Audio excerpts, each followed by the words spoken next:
Do you ever see blacks being a full frontline main player in the society? No, I don't see it because some let the past keep them down. And I figure that you have to rise above and you have to forgive those who perhaps harmed you in some way along the way. And if the opportunity is there, you're going to have to rise above and take advantage of that opportunity. For example, a lot of us do not vote. Now, it's very important that we vote now that we have the right to vote. It's very important that we vote, not saying, well, my one little vote doesn't count or something like that. If you are interested in who are going to make the laws that you're going to have to live by and things like that, the only way you can be represented is to vote, because that is your part of it. Now, the laws that held black people back many years ago is, we weren't even in the Constitution. People say, you know, so about what the Constitution says, Well, I'm under the impression that the Constitution, there's things in there, only the 13th, 14th, and 15th Amendments that have really, well, more since then have benefited us. But you see, we were not considered as whole human beings. We were only considered as somebody's property, three-fifths human beings. The Constitution only, like the 13th Amendment, freed the blacks, the 14th Amendment made them citizens, and the 15th gave the men, all the men, the right to vote. Well, I'm just saying this, that anything, the law that held us back then, well, I mean, that's all over with, that's gone. The law that said you cannot testify in court because you're black. The law that said you cannot live a certain place because you're black. The law that might say, you know, you cannot, well, do anything because you're black. If you let, or slavery, people talk about, well, they enslaved us. They didn't let us go to school. They passed a law where you couldn't even go to school. You were not in school. I think, what was it? There was 1831. There was a law that was passed that you could not attend school, even in Fort Wayne. In the state of Indiana, we were included. You could not do a lot of things. So you cannot dwell on those negatives. You've got to rise above. And as black people, we have to work extra hard to rise above the circumstances. Let me give you an example. I read an article in the paper which disturbed me a couple weeks ago, where the bank, PNC, on Ruderstone and Calhoun Street. Okay, they have an article in the newspaper. I think that is, I need to be more specific about it, but because I still have the article, where they are recruiting. They have 5 Burmese people working in that bank. 5 Burmese people. They're recruiting Burmese people to work in that bank. They say because they have 2 in top management, and then they have 3 that are just regular, you know, clerks that work there.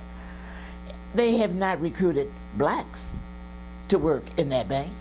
And I know the bank that I deal with, the majority of the people that I see coming there are blacks, but I'm just saying they're recruiting all these Burmese people to work in that bank and hiring them too.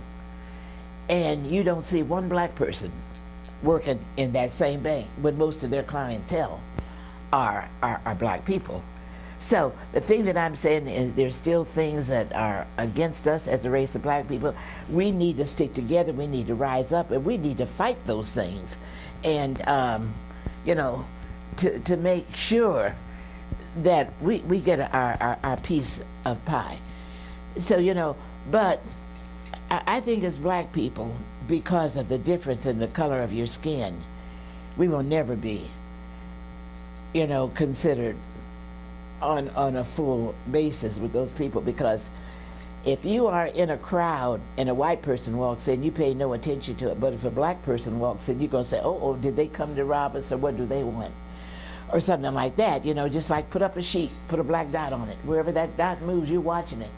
But if there's a white dot on there, you don't pay any attention to it. So I kind of feel as though black people need to have a new birth.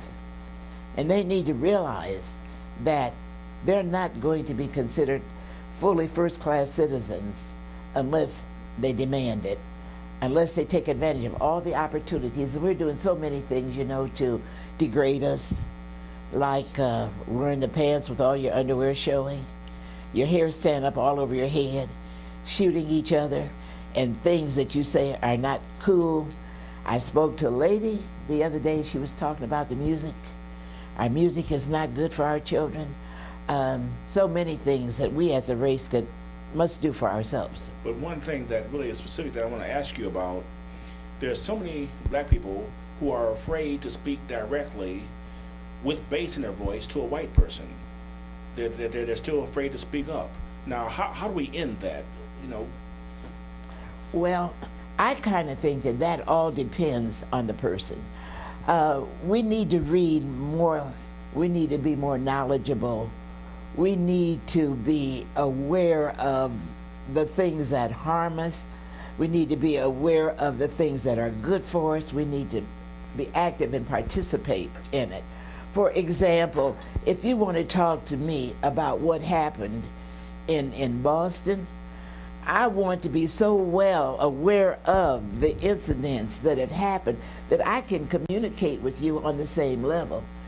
And you want to communicate with me, and I've only been home listening to, rap and crazy stuff. I don't listen to the news. I don't read the newspaper. I can't communicate. I'm not doing my best on an educational level in school. I have to be well aware of the issues. I have to know what I'm talking about so that I can communicate with you. I can look you in the face and communicate with you and not be afraid. My educational background needs to be improved. So I think you feel inferior to a person because you're not up on whatever that subject may be that keeps you, or you think that person is better than you are because they say it's hard for a black person to look a white person straight in the eye. They always want to drop their head when they talk to them. And I think if your educational background, if your daily background, if you live the kind of life that you're knowledgeable, then you're not afraid to look a person in the eye and communicate with them on their same level. I'm not afraid to communicate with people. If they're talking about, the astronauts and all this kind of stuff, I would have to say, well, tell me about it, inform me, because I'm really not up on it. But I think, generally speaking, that it's going to take you being aware of the things that are happening, the things that you need to know to be a productive citizen, that you can look a person in the eye and talk to them on the same level, because there are things that I know. I can talk about things that I don't know that I will ask you to help me with. So I think it all depends on the individual. And one last thing, many people across Fort Wayne, know that you're a warrior and that you have a very strong spirit. But I was recently around you a few months ago, and something really strange happened. I was talking to you, and I felt the presence of another woman behind me, and the way that she spoke, and her calmness, but her fire and her demeanor, and I turned around, it was your daughter. What did you and your husband do to create this young lady to be so, she looks like you, but she is just like your husband, 110%. She speaks like him, she breathes like him, and she has the same kind of a nonverbal power as he.